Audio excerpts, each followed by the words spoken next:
अगर सचिन सीमा को बुरा लग रहा है, उनके वकील कह रहे हैं कानूनी कार्रवाई करेंगे, अब आप भी कह रहे हैं कि प्रेस वार्ता आप लोग करने जा रहे हैं, आप लोग के साथ ही वकील आ गए हैं, तो ये लड़ाई तो अब सीमा सचिन भारत की जो एजेंसियां हैं उनके बीच चल रही थी, लेकिन अब ये मिथिलेश भाटी बनाम सीमा सचिन हो गई है।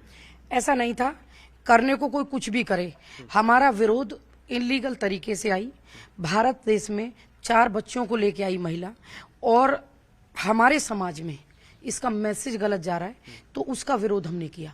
और ये हमारा नैतिक हक भी बनता है कि अगर समाज में गलत चीज़ों को हम बढ़ावा देंगे तो उसका प्रभाव हमारी समाज के बच्चों पे, हमारे समाज के लोगों पे क्या पड़ेगा।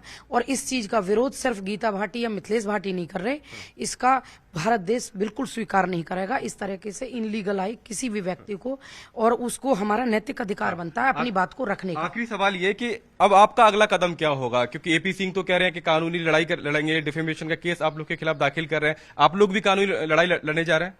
देखिए, वो जो भी करें, जिस समय मेरे देश की निर्भया बेटी के साथ कांड हुआ, पूरा देश सिसक रहा था, हर कोई चाहता था। आज भी अगर कोई कहें कि उसे याद करें हम, वो बेभत्स जो कांड हुआ, तो सही कहो तो मेरे रोंगटे खड़े होते हैं, आंखों में आंसू आने लगते हैं। वजह कि वो हमारे देश की बेटी थी, उस समय उन्हें बेटी नहीं दिखाई दी, उस समय उन्हें वो दोषी दिखाई दिए और उनके साथ खड़े हुए। आज बड़े दुख की बात है, हम भारत की हैं, हम नहीं दिख रहे। वो जो इलीगल तरीके से आई है, जो गलत तरीके से आके गलत प्रचार प्रसार कर रही है, उनका देश प्रेम दिख रहा है। हम जो यहाँ पनपे, हम जन्म लिया, हम बड़े हुए, इस मिट्टी में खेले, हमारा देश प्रेम नहीं दिखता। हाँ, देश प्रेम अपनी जगह है, लेकिन अब आप कह रहे हैं पीछे नहीं हटेंगे, इस लड़ाई को आगे लड़ेंगे। बिल्कुल पीछे नहीं हटेंगे। हमें वैसे हम आपको बता दें, हमें कोई नोटिस नहीं मिला है, नोटिस मिलेगा तो देखा जाएगा।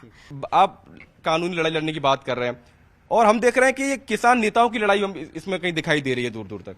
देखो, मेरी कोई किसान नेता के तहत नहीं थी कोई लड़ाई, और ना मैं कभी गलत चीजों को प्रमोट करती हूँ, ना गलत बातों को बर्दाश्त करती हूँ।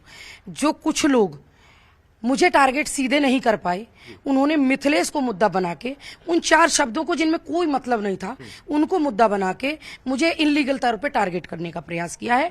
वो बाहरी लोग जब से शामिल हुए, उसमें मुझे धमकियां, बहुत सारी चीजें हुई, लेकिन मैंने इग्नोर ही किया, और मैंने अपने समाज में कभी जहर ना फैले इस कोशिश को किया। लेकिन वो लोग चाहते हैं तो कोई बात नहीं। अगर एपी सिंह सीमा सचिन के वकील कहें कि आप माफी मांग लीजिए, रफा दफा कर देते हैं पूरा मामला, आप लोग माफी मांगेंगे सचिन से कि चलिए ठीक है, आपको बुरा लग गया, हमने आपको लप्पू झिमुर कह दिया? तो देखिए, पहली बात, आप इस पूरे क्षेत्र में घूमिए और पता करिए कि बिल्कुल नॉर्मल भाषा है, इसमें कोई राजनीति नहीं थी, कोई टिप्पणी टीका नहीं थी। इसमें जो लोगों ने रंग दिया है, उनके रंग के और उनके दिल की खुशी के लिए तो मैं बिल्कुल माफी नहीं मांग सकते। हमने ऐसा कुछ किया नहीं। अगर हम पे अपराध, किस बात का अपराध, वहां बनता है जहां आपने, मेरे पास बहुत सारी चीजें हैं, जो होगा वो देखेंगे जब खुल के। अगर हमें मरना ही है तो सच के लिए मरेंगे, सच के लिए कुर्बान होंगे। अब हमने ये तय किया है कि आज तक की मेरी 16 साल के पीरियड में मैंने जहां भी लड़ाई लड़ी, जब भी मैंने कभी किसी गलत बात का विरोध किया, तो इसी लोगों ने, इन्हीं मीना बिरादरी के लोगों ने बड़े सीना चौड़ा के ये कहा, गीता भाटी बहुत दबंग है।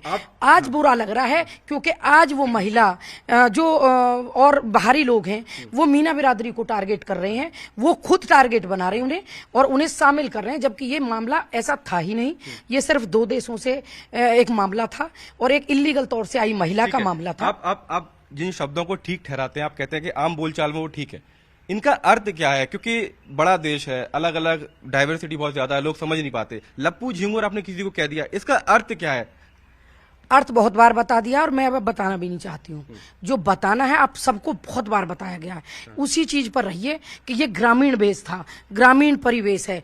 आप भी गांव से होंगे, आपकी दादी नानी होंगी, आपने ऐसे ऐसे शब्द ना सुने होंगे, निपूते कहाँ मर गो, सत्यानाशी कहाँ मर गो, तो वो मर नहीं जाते।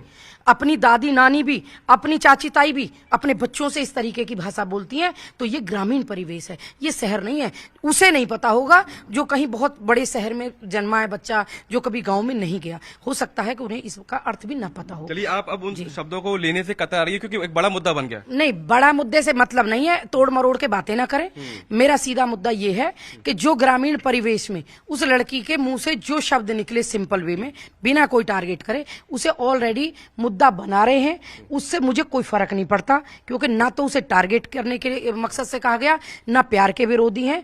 दो ही चीजें हैं, एक इनलीगल तरीके से देश में आई, दूसरे वो हमारे समाज में जो एग्जाम्पल सेट करने का प्रयास कर रही है वो गलत है। और मैं महिला हूं और हमारे देश में ऐसे चीजों को गलत माना जाता है। हमारी संस्कृति ये नहीं है कि कोई भी महिला 4 बच्चों को लेके अपने पति को छोड़कर कहीं भी भागती फिरे। ठीक है, तो गीता भाटी कह रही है कि 2 देशों की लड़ाई थी, एक इलीगल तरीके से महिला देश आई और इस लड़ाई को अब कुछ लोगों ने अपने मंसूबे ठीक करने के लिए उसे और अब रंग दे दिया है और ये कह रही है कि लड़ाई वो आगे लड़ती रहेंगी। कैमरा पर्सन नकुल शर्मा के साथ मैं मानव यादव, रवुपुरा, गौतम बुद्ध नगर, यूपी।